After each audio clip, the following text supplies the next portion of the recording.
Welcome to the Bigger Pockets Money Podcast, show number 306, Finance Friday edition, where we interview Chelsea and Wade and talk about budgeting with variable income. So I own my own business because I want to have the flexibility and the autonomy and the freedom to do whatever I want. And that's sort of my personality anyway, is I don't really want people to tell me what to do. So having the flexibility to do that is really cool because I can work 3 days a week and see the amount of number of sessions that I want versus somebody telling me I need you to do 35 sessions a week and then me just walking around as a burnt out zombie. Hello. My name is Mindy Jensen, and with me as always is my Obi-Wan Know-It-All co-host, Scott Trench. Ooh, the force is strong with our recommendations in this episode, Mindy. That came from our Facebook group. Somebody suggested that, and I love it. Okay, Scott and I are here to make financial independence less scary, less just for somebody else, to introduce you to every money story, because we truly believe financial freedom is attainable for everyone, no matter when or where you're starting. That's right. Whether you want to retire early and travel the world, go on to make big-time investments in assets like real estate, or start and scale your own business, we'll help you reach your financial goals and get money out of the way so you can launch yourself towards those dreams. Scott, I am super excited to talk to Chelsea and Wade today because they have a problem that a lot of people have. They have variable income, widely variable income, and it can sometimes be difficult to budget when your income is up 1 month and down 1 month, or down 2 months in a row, or down even 3 months in a row. You can start to feel like, I'm not really doing it right. So today we talk to them and give them some ideas for how to handle their variable income. Yep, love it. I think it was a great discussion. They're doing a lot of things really right, and I hope that it's an interesting perspective on what life is like and building wealth from a self-employed perspective with two spouses who are self-employed. Yes. Before we bring them in, let me satisfy my attorney by saying the contents of this podcast are informational in nature and are not legal or tax advice, and neither Scott nor I nor BiggerPockets is engaged in the provision of legal, tax, or any other advice. You should seek your own advice from professional advisors, including lawyers and accountants, regarding the legal, tax, and financial implications of any financial decision you contemplate. I don't think I would be a very good auctioneer. Do you, Scott? No, but I think you satisfied our attorney. I did. Chelsea and Wade are on the path to financial independence, but they have widely variable monthly income, anywhere between $5,000 a month and $26,000 a month. Coupled with ever-changing monthly expenses, they've been having difficulty creating a budget. And on top of that, they're both self-employed, making insurance another wrinkle to iron out. Wade and Chelsea, welcome to the Bigger Pockets Money Podcast. I'm so excited to talk to you guys today. Thank you so much for having us. This is a dream come true. Well, let's get into this because we have a lot to unpack. What is your income and where does it go? Okay, so we are both self-employed, like you said, and I'm a professional counselor with a private practice. And so my income varies, but it's more consistent than his. So last year I brought home $51,000 and that came out to about like $4,000 a month. And that's net income after tax. Yes. Hitting your bank account. Mm-hmm. Great. Yeah. And so my income varies a lot more because I'm a filmmaker. And so I do projects where, sometimes I'll make like $26,000 in a month. And sometimes I will make $0 in a month. And it's also gets a little more complicated on the business side because I have a really high gross income. Last year, my business gross was like $225,000. But that's because I'm paying lots of contractors. So it may look like I'm making a lot of money, but after expenses and contractors, my income for my net is much lower. Awesome. And what does that kind of come out to annualized? Okay. So my net income is $86,000 for my business. And that's again after tax. After tax. Yes. Awesome. Okay, great. So that's not bad. It's about 137,000 in total annual income. Yep. Any other sources of income throughout the year? Nope. Not right now. Great. What about expenses? Where's that money going? Okay, so we'll kind of go through everything. So our mortgage, insurance, taxes comes out to $1,684 a month. Utilities range from $250 to $350 a month. Groceries are $850, eating out $120. Household products like cleaning stuff, sometimes kids stuff is in there too, $300. Gym, $170. Gas, around $300. That varies too. Subscriptions like Netflix, $27. Health insurance, $488. Because we don't have traditional health insurance, we pay for a lot of extra medical things out of pocket. So that can really vary from like 0 to sometimes $700 or more a month. Car insurance is $100. Life insurance is $31. We budget for entertainment around $200 a month. Miscellaneous, $200. Kids stuff, $200. These vary a lot. Childcare, we aren't currently paying for childcare, but we will be in the summer.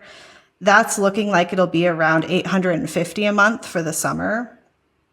But then both our kids will be in school, so we won't pay during the school year for childcare. We give $500 a month. We save $300 a month for our kids' college. Then we each have a spending money of $50 a month. And then we have a dog, and she requires sometimes, most of the time, very little, but around $45 a month. Yeah. So total, that is $6,000 is Around kind of, 6,000, yeah. yeah, around 6,000 is our monthly expenses. Awesome. And that seems like a super reasonable budget from my seat from that, with maybe a little room, but not much from a cut perspective. Is that kind of how you're feeling about it? Yeah, absolutely. I have been tracking our spending with Mindy's recommendations since November or October-ish. So we've always kind of had a budget, or more, it's been like an outline of like, this is what we're kind of planning. But because our income is variable and there's lots going on, it's sort of like, this is the best guess. And so we just kind of go for it. Well, let's go through your assets and liabilities. Can you walk us through where you're putting that money? Yeah. So Chelsea has a Roth IRA. She's got 10,000 in there. Her SEP IRA has 26,000. I have a Roth that's 5, and then a SEP that is 7,500. So total retirement savings right now is 48,000. And that's our retirement. And then you can go through the others. And then right now we have 2 kids. So we have a 4-year-old and a 7-year-old, and we have about 6,000 saved for college. It's about 3,000 each right now. We have an emergency fund of 30,000. We have other cash savings in a savings account, just a general savings account of 34,000. And then we have our current home equity at 140,000. And we also have money in our separate business accounts, but that's for like some of it's going to go to pay us, but some of it's going to go to the business. So I don't know how you want to do that, but Yeah, it's mainly business savings, or it's for cash flow for business. or paying ourselves. Yep. Yeah. Yep. So our total net worth is around 300,000. Awesome. So essentially half of that's in your home equity. Mm-hmm. Another third is in cash, and the rest is in various retirement accounts. Is how to think about that. Yep. Does that 300,000 include the business account money? Right now. Yes. Yes, Okay. that does. Yeah. And so right now Chelsea has about 11,000 in business savings, and then I have right now about 40,000 in business savings. So that does kind of equal more to the 300,000. Yeah. And you said you had 225,000 in expenses or in revenue for your business last year, and then you had like 130,000 in expenses between contractors and taxes. Mm-hmm. Yep. Okay, so that seems super reasonable there. What are your goals, and how can we help you? Yeah, so we just wanted to chat with you guys a little bit about if you had any suggestions on our variable income situation. We have come a long way with that, and we've actually gotten the opportunity to achieve a lot of goals while we have been on this journey, because Wade's income has been variable for most of our marriage for the last 12 years. And I've been in school for a lot of that. So it's really within the last 5 years that I finally started making money, which has helped us achieve paying off debt. We paid off $50,000 in student loans. Awesome. And we saved up a ton of money last year to put a down payment down on a house for us. And so we have like a lot of good momentum going, but we just want some help with kind of if you have any suggestions on the variable income. And then we're really long-term looking to be financially independent, and we would like to start moving into real estate and specifically investing into short-term rental real estate so we can have some residual income. How long did you say you've been both generating income at this level? So at this level, probably 3 years. Yeah. Okay, great. So you're not going to have any problem from a debt perspective. You might have to talk to a couple of lenders who are going to be more comfortable with self-employed folks, but you'll have enough income history with both of your professions to be able to qualify on that front. Exactly. Well, just kind of like looking at this, great job. You've got a great situation. You've got a really strong financial foundation. You've got $300,000 in net worth. You have no consumer debt, it sounds like, aside from your mortgage on this. And you've got a huge cash position and are beginning to invest in, have a very good start from an investment standpoint in these things. So I love the fact that you have a lot of cash. You may have slightly too much cash. We can think about that from there, but it makes a lot of sense to do that when you're self-employed and to have separate business and personal items there. And you generate $50 or $60 or $70,000 per year, although it is lumpy, seasonal, or perhaps periodic. I'm not sure which is the right term to describe your your income. But I mean, this is a great position here. So like the fundamentals, I think, are all super strong as an outside observer about what you're currently doing right now. Yeah, thank you. I really appreciate that. Yeah. So where would you like to start with the next steps here? I want to start. I'm going to look at this as Chelsea brings in $4,000 a month and Wade is bringing in on average $7,000 a month. That's $11,000 a month with approximately a $6,000 a month spend. So that's a $5,000 a month delta that you have. That's great. We don't spend enough time celebrating. So yay, that's fantastic that you guys are spending so much less than what you are bringing in. But on those months when you're only bringing in $5,000, it's not going to feel like that. And if there's several months like that in a row, it can feel like there's this huge deficit when then Wade brings in the boom, here's 26,000. Yay. That's great. I would suggest if I was in this situation, I would have a savings account or a bucket where I put extra money from these $26,000 months where there's extra funds over and above what you're spending that you will need for the lean months, and have money in there available for when there's not enough. And, go back through your spending and your income statements and look and see, is that 3 months a year that you have, less income than what you're spending? Or is it more like 6 months and then you get this one giant month? And that's a research opportunity for you guys to look into where you're going to feel comfortable having that extra bucket. You do have this $34,000 in other cash savings. Does that have an earmark, or is that just a random bucket for whatever comes up? That is the money that we're saving for a short-term rental. Okay. And so our goal is to basically put as much money into that as possible so that we can have a down payment for a short-term rental in the next year. That is our goal, to be able to purchase some real estate in the next year. So that is why that number is pretty high. And then the emergency fund, do you, like, on a month where you're coming in lower than your spending, where is that money coming from? It's the emergency fund.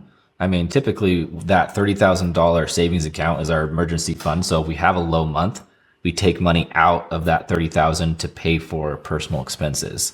And then when we have a bigger month, we recoup it and then put it back so it stays at 30 as best as we can.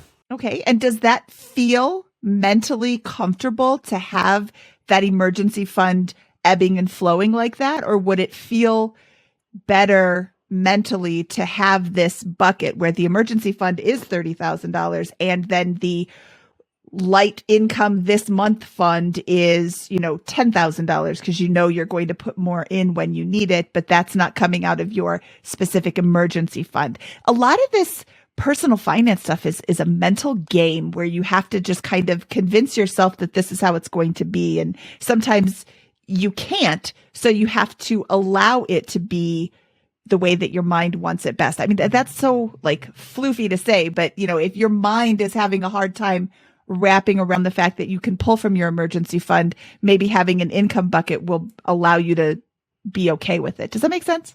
Yeah, absolutely. So that's something to consider. Take some out of the emergency fund and put it into your income bucket. Or maybe you've got a $26,000 a month coming up, and then you can fill up that little extra emergency bucket because you're not doing bad at all. You're doing really great.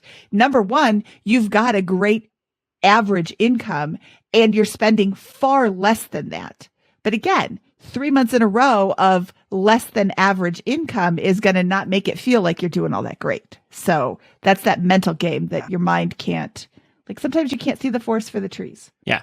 I mean, look, there's lots of right ways to do your cash. Yours is among the most right I've ever seen. I love this. I think you have a lot of variable expenses in your business account, Wade. So you have $40,000.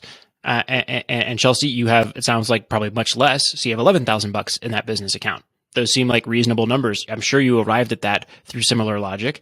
You have a 30,000 as your number for emergency reserve. You're probably feeling really uncomfortable if that ever dips below like 15, and it probably never does, is what would be my guess. And so you're just like pull it a little bit out, replenish it. That's the point. That's exactly how you do it. And then everything else goes into, and you've already made your determination. Your prioritization is short-term rental. It's not index funds. It's not your 401ks. You've already determined that.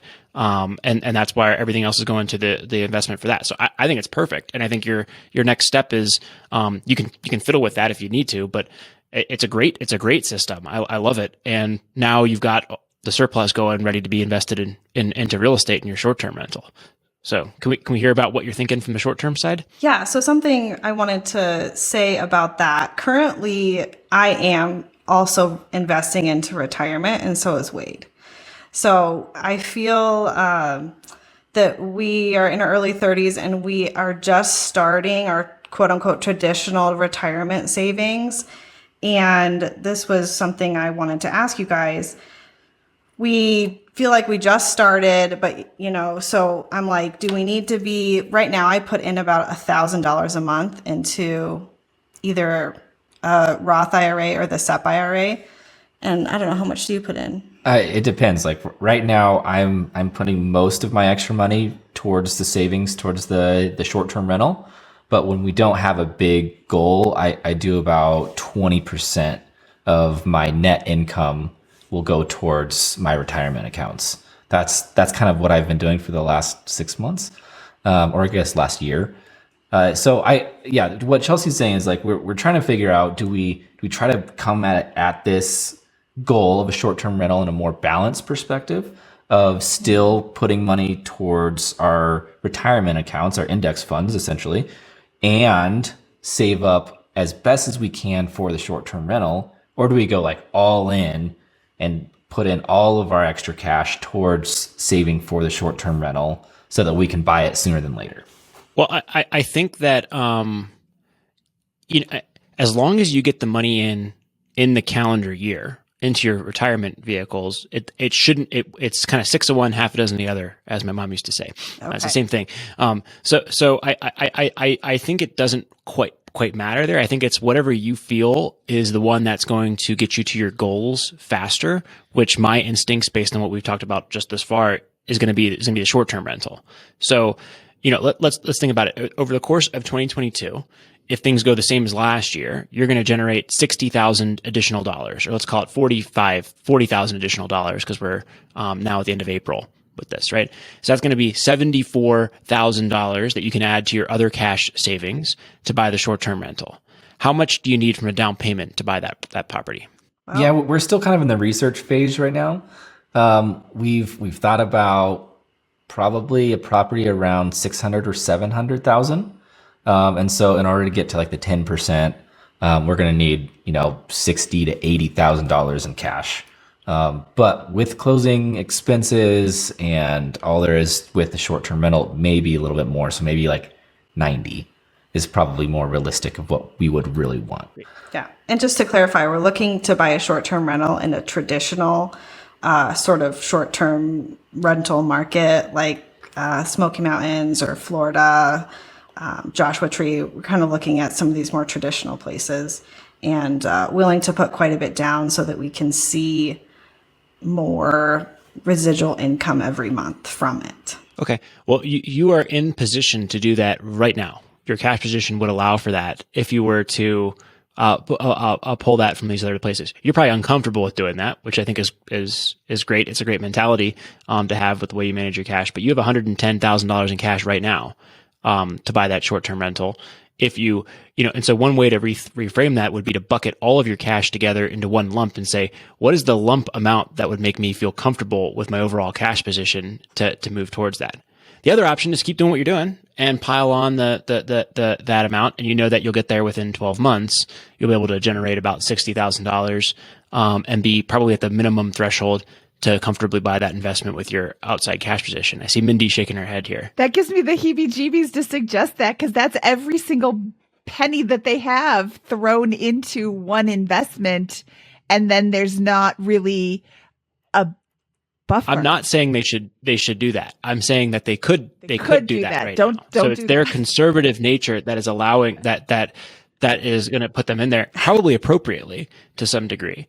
But like, it doesn't have to be a year from now. You could say, you could look at your situation and say, it is reasonably responsible for you guys to have $50,000 in cash across all of your cash accounts based on the numbers you provided us, instead of $110,000 in cash, right? Across all of those different accounts, and to run your life out of one big bucket, because there's nothing preventing you at the end of the day from taking a distribution from your businesses or committing capital back into your business, right? It's just, you literally just move the money from one bank to the next, if you want to do it in order to take care of that.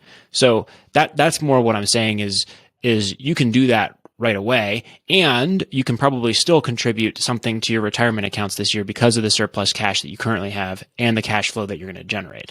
So I think this is one of those cases where you have to prioritize to some degree. You can't probably max out your contributions to your 401, your SEP IRAs, and your Roths this year, but you can do some good damage there and still probably put yourself in position to buy that short-term rental by the end of the year, I would think. Yeah, that's what kind of we were thinking too, is by the end of the year. Yeah, and I guess another question I have for you guys too is, do you think it's like smart for us to try to purchase a home that's a little bit more money, that has the potential to have higher earnings? Or do we be more conservative and purchase a home maybe in the 400 range, but has way less earning potential? Is it worth that risk of spending more for more money? Well, I think you invest for ROI, right? And in your case, that's just a matter of delaying by a few months if you think that to stock up more cash, right?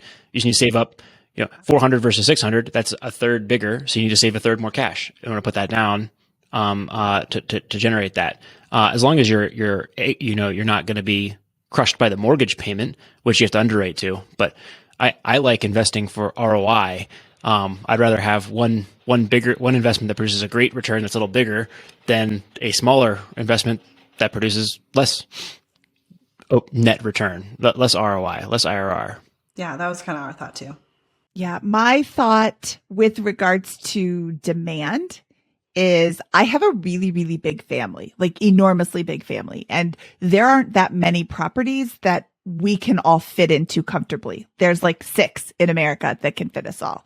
And they're always booked up because there's only, like, I'm talking, they sleep 60 people, where it's a huge house that sleeps 60 people. Wow. And those are always booked up. And yes, it's going to cost like a lot more than $600,000, but there's a huge demand because there's no supply. So that's something to consider. I mean, obviously not a 60 sleeper, but maybe there's people that are looking for 14 or 20 sleepers that, you can, a little bit more initially may yield a lot more, a lot less vacancy because somebody is always looking for that, and they'll, oh, well, I'll just reschedule my vacation for when this is available. I know that's how we scheduled our vacation, is when they actually had a weekend that was available for us. So I wouldn't have thought that there were a lot of demand for big properties like that. I think it'll 100% vary by market. Right. Yeah. So there's no reason, if you're interested in investing anywhere in the country, there's no reason why you can't find a similar ROI at 400,000 price point as 600,000 price point. If there are specific markets that you're studying and know really well, that may well be the case, and that may sway your decision there.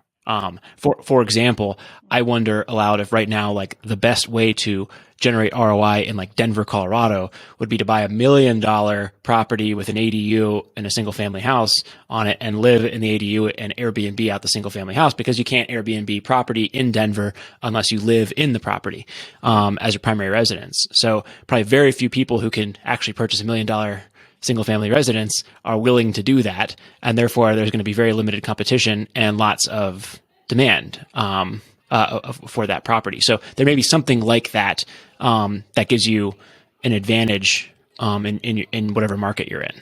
Per Mindy's point, bigger, better, nicer property, more amenities. Yeah, I think you're thinking about it great. Another thing to think about is the taxes. You're looking at Florida.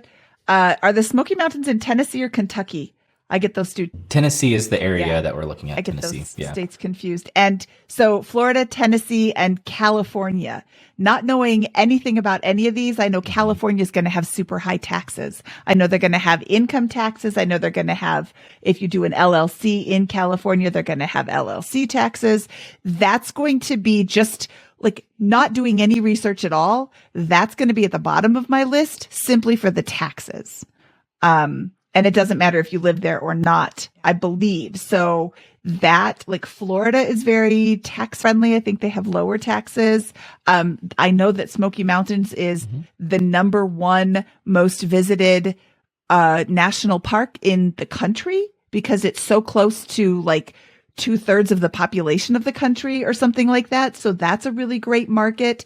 And they had a fire a few years ago that like wiped out all of everything. So they don't have a ton of property. Like, they've been rebuilding, but their rules are more relaxed, I believe, with regards to rental properties like this. I think it took out a lot of hotels too, but it's been long enough that I can't really remember now. So, like, of these three areas, I like the Smoky Mountains best. I would reach out to a real estate agent and just ask, like, what can I expect from a property in this area? Like, what am I looking to pay? What is my vacancy rate going to be? And what are my taxes going to be? Like, if I can make the same amount of money in Florida as I can Smoky Mountains, but, for half the price, then maybe Florida's looking better. Or if I can make, if I have less occupancy in Florida, then maybe Smoky Mountains looks better. I'm sorry to throw California under the bus. I love it. Where do you live right now? We live in Western Colorado. We're in Colorado. So which Grand town? Junction. Grand Junction. Why not consider the areas local to Grand Junction, like Palisade, or why go out of state? We've definitely thought about that. We're just kind of doing, kind of in the beginning of this journey too, with like even just reading general things about having a short-term rental. And I just don't know the market of short-term rental here very well, but I know that tons of people actually, obviously come to Palisade for the wineries, and tons of people come to Fruta for the mountain biking. So there's definitely need here, I think, but it would be a good, like Mindy says, research opportunity to look into, because that could be a really great route to go, especially maybe for our first property, because it's local. We maybe have that comfort that we could just zoom over if we needed to, kind of thing. Don't they have world-class fishing and elk hunting over near Fruta and Craig and like all that area? I was talking to somebody who was saying that there's a need for that as well. That's not my thing, so I don't know, but somebody else. Yeah, I mean, there's definitely on the Colorado River, there's lots of fly fishing. That's hugely popular. More towards the mountainous areas, like the hunting lodges are super popular for sure. In Fruita, like in like the city, like Grand Junction, and then there's Palisade and Fruita. There's not a ton of like hunting tourists that come to the town. It's more in Fruita, there's the bike riders and then hikers, outdoorsy people, and then Palisade is the wine. There's lots of wineries. So there is definitely lots of potential where we live. The hard part is there's not a whole lot of houses available. It's just that the market's super hot right now. Everybody wants to buy stuff. Like when we bought our house last year, we sold our old home, and I think we had 10 offers in the matter of like 24 hours. We got like $30,000 over asking price. So in Colorado in general, it's just a really hot market. So I think that's why we're like, do we want to like try to buy in this crazy market right now? But in a sense, it's kind of like that everywhere, really. So Yeah, I think that's how I would think about it. Is it's going to be like the whole nation has got issues around those types of things, and what it comes down to is I think in terms of ROI, right? And the major advantage to investing 20 minutes, 30 minutes away from where you live is going to be the ability for you to self-manage the property in the early days and learn a bunch of those things instead of paying that fee to somebody else. And that's not going to be a 10% management fee for a short-term rental. It's going to be 18% or more, or a significantly higher one. And so that's not including the cleaning fee, by the way. Yeah. So this is not saying you're going to go and clean the property, although you can do that as well to save money. But that's the management costs will be significant for a lot of these short-term rentals. And if you can at least get started with that, you're going to be able to, and by the way, trying to self-manage something in the Rocky Mountains, like you don't know if there's like certain times of year that have actually really high tourist activity in the Rocky Mountains because of this event or that happens at this point in the year or whatever. And you do know that for Palisades, you're going to be able to, put in place the right pricing at those times of the year. You're going to know, this is my heavy demand time where I need to make all my money. And this is the light demand time where I'm going to make less and want to pounce on, a long-term, someone who wants to stay there for 3 months in this part of the year or whatever that is. So those will be advantages that you'll get, especially in the early years, I think, from investing locally as a bias, as opposed to somewhere you don't know as well because you don't live in there. And it's just, it all comes down to ROI. So if it's close, the tie goes, in my opinion, to something that's highly local to you. If it's not close, then you go out of state. That would be how I'd bias you to think. Yeah, we also have Moab, like an hour away, and a lot of people go to Moab. So Moab's incredible. There's a lot of opportunity. Yeah. Yeah, Moab's kind of expensive too. Who'd we talk to that wanted to build huts next to Moab? Oh yeah, I can't remember. We had a We've guest. thought about that. Yeah. Like build a tiny house somewhere. Yeah. Yeah. So I think there's a lot of stuff in your back door that is maybe not, your back door, but I think, lots of people around the country are probably thinking like, whoa, Colorado is a great place for short-term rentals for a whole bunch of reasons, even as you guys are thinking about going somewhere else. So Right. something to think about, but that would be, I would at least explore it. If it doesn't work out, go somewhere else. But what I am gathering at the strategic level is you're still early into this journey, and you probably have 6 more months of research and self-education to do before buying your first property. And so what that might do is you're probably going to accumulate that cash that's going to put you in position to buy that within the next 6 to 12 months, regardless of whether you max out your retirement accounts or not. And so if you're not sure and you're still in the research phase, maybe you do bias more towards the retirement accounts and those types of things for this year or for the next couple of months, and then kind of get more aggressive about stockpiling the cash when you have much more clarity on what you want to do from a real estate investment standpoint. So that would be maybe one takeaway from this conversation that might be worth considering. yeah, I think that's good because we, like you're saying, we not quite at the point where we have all of our ducks in a row as far as our education.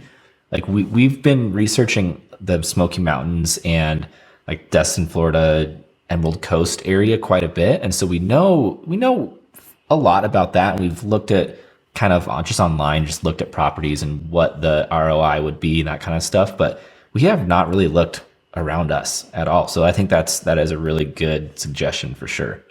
Yeah. And I think there will be, if you're going to find an inefficiency, or another way of putting that, a good deal, it's probably going to be local to you as well. So there will be something that, oh, this is exactly what the market needs, and I need to make these changes, and that's how I'll do it. That's going to be a lot harder in Destin, for you, unless you're from there, for example. But yeah, and know that market particularly well for some reason. So Yeah, cool. all right. Well, do we have what's another? Are there any other areas that we want to explore here and talk about? Yeah, there was one more area regarding our kids' college fund. I haven't really heard a lot of talk about this, so I think this would be a great conversation to have.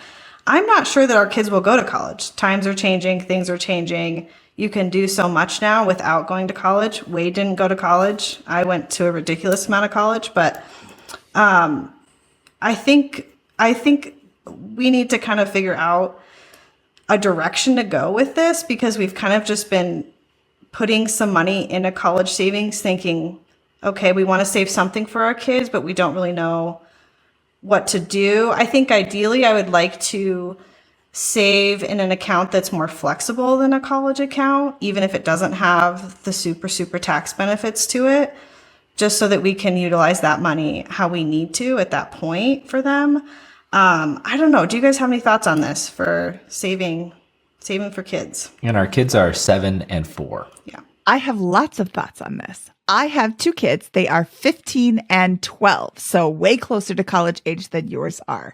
You have saved $6,000 for your kids, and that is $6,000 more than I have saved for my kids for college. And I do believe that my kids are going to go to college, at least the older one. But that's not for sure, because you never know what your kids are going to do.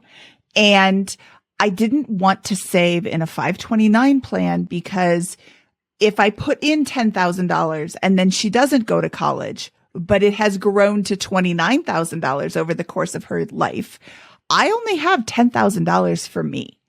I can, like, if I want to pull it back out, all I get is what I put in. I don't get all those gains. I don't know where they go, but they don't go to me. They don't go to her. I could reallocate that to her little sister if she was going to go. I could give it to a niece or a nephew, but I don't get them back. Whereas if I put that money into an investment account, all of that money is mine, or I can use it for her college, or I can put her through wedding planner school or film school, or, you know, whatever she wants to do. I can use that money how I choose. Or she can say, you know, I'm leaving the house and I'm never going to talk to you again. And then it's still my money. And, you know, that's a horrible situation to be in, but I don't want to give that control to somebody else. So because you have $6,000 in there, I would just opt to leave it. If I was in your position, I would opt to leave it, and I would open up an after-tax brokerage account in my name, not in the child's name, and put money into there for their college, or just put money in there and use it for college when it comes up, or use it to, you know, however you want, because it's your money. And then that is going to, because it's an after-tax brokerage account, that's going to count against your income or assets for FAFSA. But that's a problem for 10 years down the road. Yeah. I completely agree with Mindy, I think, at the highest level in principle there. And I'll add in that, you know, I speculate that college education costs are going to come down in real dollars relative to inflation over the next 10, 15, 20 years. The reasons why I think that will happen first have to do with the amount of student loan debt out there. Either one political party is going to come in and forgive a large amount of that debt, and after that happens, you'd think that there will be new restrictions on new access to debt to fund college, which will reduce ease of which people can get loans, and therefore bring costs down and demand down, right? Another party may not do that, and there will be a reform of student loan debt at some point in the future, regardless, if some of those events happen. So I think there's going to be a student loan restructuring at some point in the next decade or two that will impact college affordability. We're also becoming more and more, I think, cognizant as a society about the ROI of college and how it may not be necessary for a lot of things. So I think it will be less of a, you're going to college, and more of a, calculated decision depending on your career field. So I think for those reasons, it may be a risk that folks are over saving for college, not in the short term, not in 3 to 5 years, but maybe in 10 to 15 years. Perhaps that's a speculation. I don't know if that's right, but that's what I'm going to speculate on, personally for my family.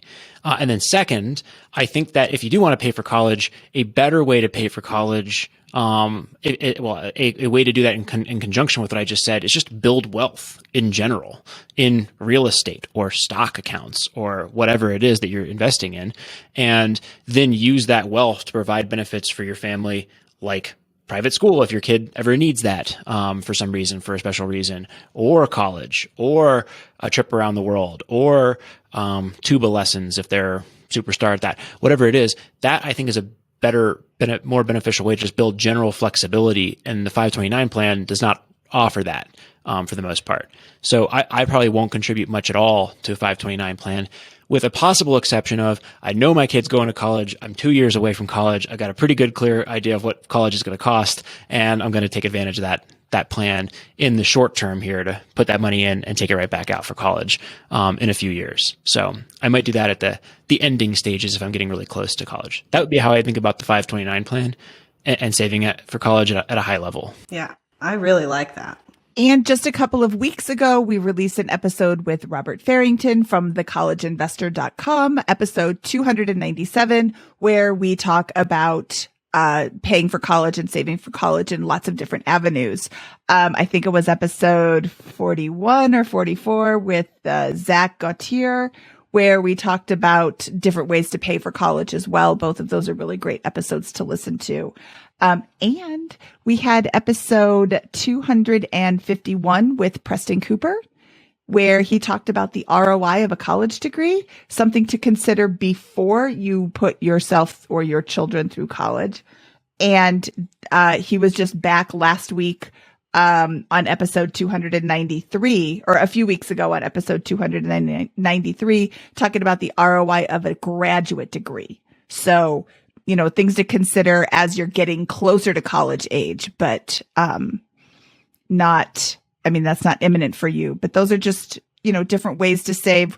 There's, in both of those episodes, there's longer term and shorter term ways to save for college. Cool. I like that. Okay. It would just be a shame to have a lot of money in the 529 plan and then not use it for that. Yeah. There's not the worst problem in the world. There's other ways to deal with it. But you'd just be like, if I'm going to build a couple $100,000 in wealth over the next 10 years via investment vehicles like short-term rentals, I'd rather just be able to use that for whatever the heck I want, including college, and take a little bit of a tax hit or less tax advantage situation than have it all kind of locked up in there and then have to get creative in terms of dealing with it once it's in the plan. Yeah, I agree. Absolutely. Is there anything else you wanted to talk about? Yeah, I was curious about if you guys had any thoughts on the health insurance situation. I know that was something you mentioned in the intro, Mindy, that, maybe you had some ideas about that. Currently, we do not have health insurance, and we have a medical sharing plan as well as a membership to a general family doctor that we pay for monthly. So we have had some health issues actually come up in our family within the last year, where it's looking like we are going to need some sort of traditional ongoing insurance. We have some kids that need some speech therapy and occupational therapy and meds and regular therapy and all the things. And so it is looking like more of a traditional plan is going to be something we will be moving towards within the next year or two. I was going to say, when I first saw this in your notes, I was reminded of a recent bankruptcy by Charity Ministries, which was formerly known as Trinity Healthcare. They basically just said, we can't afford all of this, so we're shutting down. And the healthcare system in America is broken and needs to be fixed. But the health sharing, I have friends who really love health shares, and I have friends who have been stuck with big bills because the health sharing decided not to pay it. So I don't like traditional insurance, but I think that's going to be the best way to go about it. I don't know if a health savings account and a high deductible plan is going to be best for you. Somebody was listening to the show a few months ago and said that in almost every case, a health sharing plan is better than a traditional plan when you take into account the premiums and the premium deductible and the fact that the health sharing account can grow. So that's something, another research opportunity. HSA plan. An HSA, yes. I'm sorry. Did I say Health savings, sharing? yeah. Yeah, health savings plan. Yes, thank you, Scott. That's what I was thinking. Yeah, and I'd agree with that. You guys have a great cash position, so there's no like you can have a high. You don't want to get crushed by a huge medical bill with that, but you can have a high deductible. I think, given your cash position, and probably will be able to arbitrage that. Although that will depend on the specifics of your personal situation. Let me zoom back out for a second here though, and say this. Why do you guys work in your own businesses instead of one of you taking a job that pays similar? What's the rationale for that? That could be perfectly reasonable. I mean, there's a lot of advantages. I just want to hear you guys think through it. Yeah, I think that's a great question. Yeah, for sure. So I've run my own business for about 12 years. So I don't really know what it's like, honestly, to work for a staff position. So I have a lot of benefits to running my own business where I can make my own schedule. I don't have to answer to somebody. I don't feel like I have a glass ceiling above me as far as my income goes. And so I think, and just my personality, like I like to work on various projects a lot. And I feel like if I work on the same thing over and over again, I get bored and I don't put a ton of my creative energy into it. So I would say that for me, I just really like the benefits of having my own business more than having the security of a staff position. And that's for me. Yeah. So for me, I could easily go out and get a job with the degree that I have for an agency doing mental health counseling. That would be very easy to do. That's a lot though. So, working in mental health is a very hard job. So I own my own business because I want to have the flexibility and the autonomy and the freedom to do whatever I want. And that's sort of my personality anyway, is I don't really want people to tell me what to do. So having the flexibility to do that is really cool because I can work 3 days a week and see the amount of number of sessions that I want versus somebody telling me I need you to do 35 sessions a week and then me just walking around as a burnt out zombie. It would be really hard. So that's kind of why. I think it's great. Yeah. I will just say that's another one I would just challenge you to at least explore, right?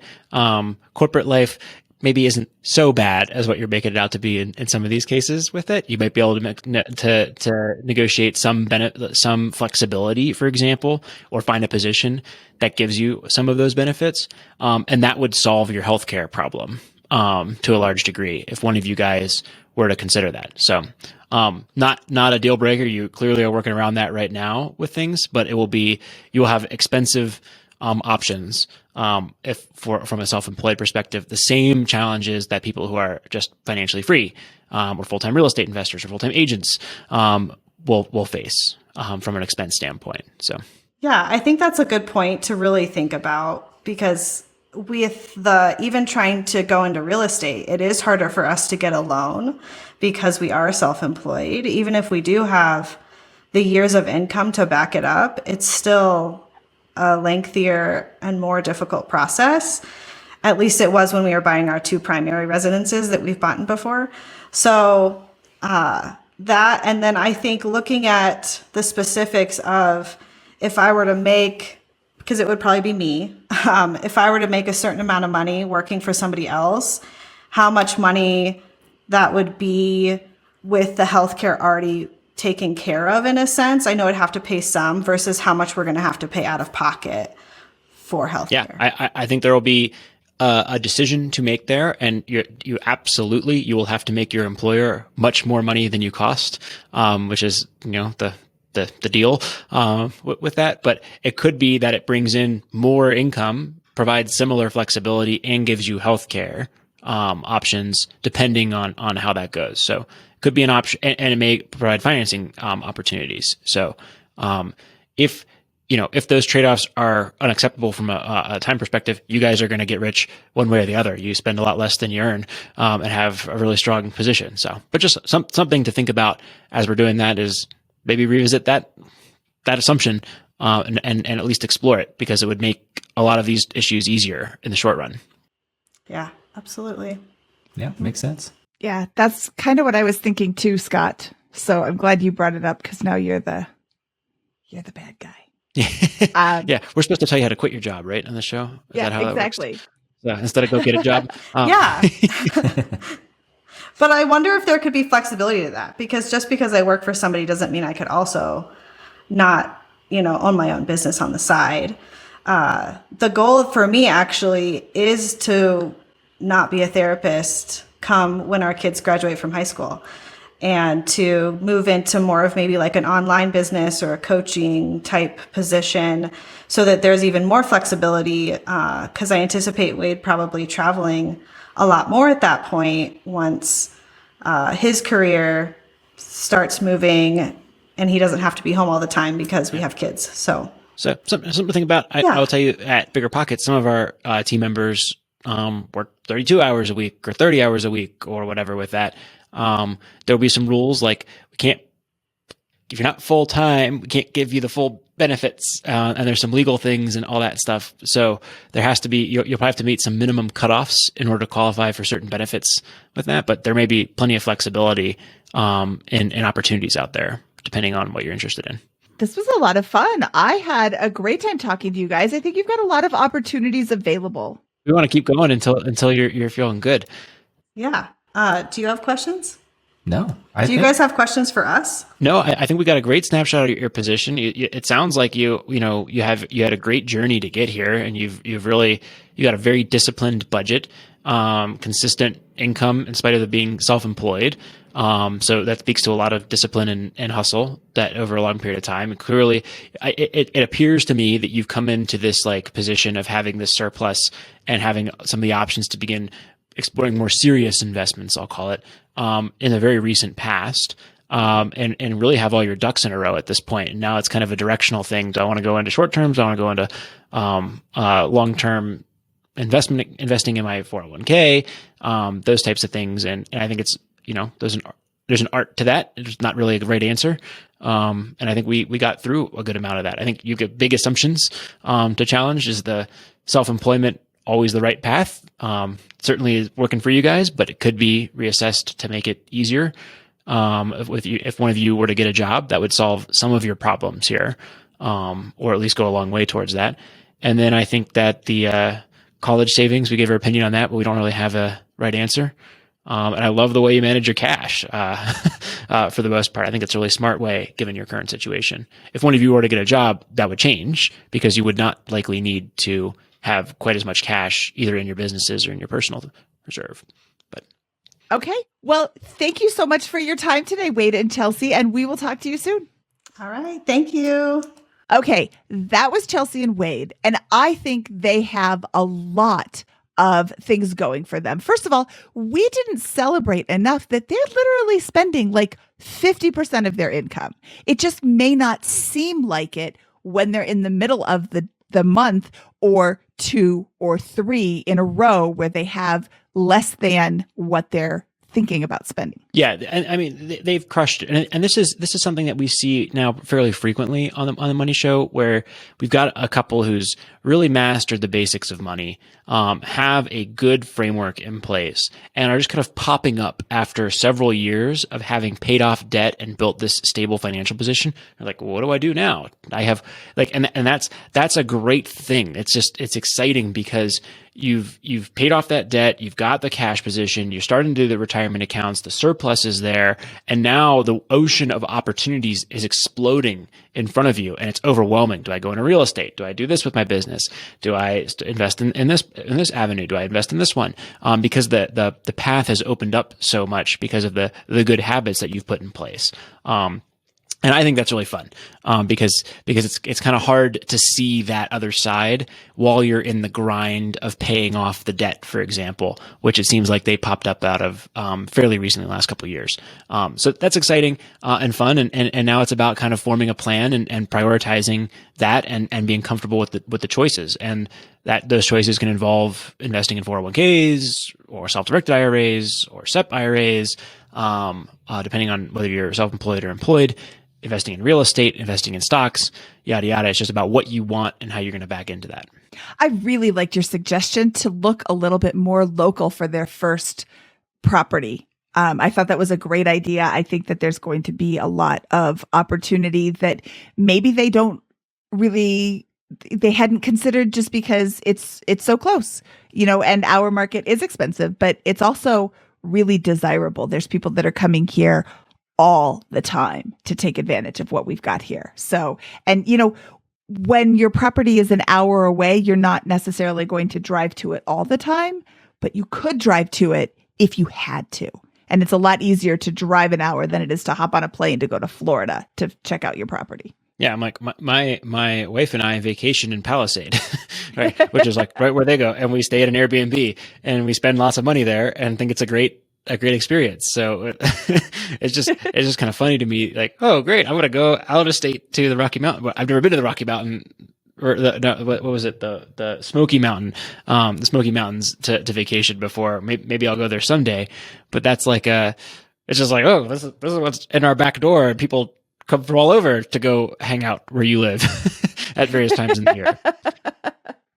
Yeah, I like that idea. I hope they look into it a lot more. Yeah. Okay, Scott, should we get out of here? Let's do it. You know what? Before we do, I want to invite people to apply to be on the show. If you would like us to review your finances, please apply at biggerpockets.com/finance review. And if you would like to tell your money story, apply at biggerpockets.com/guest. Okay, now from episode 306 of the BiggerPockets Money Podcast, he is Scott Trench, and I am Mindy Jensen saying, grab your pillow, armadillo.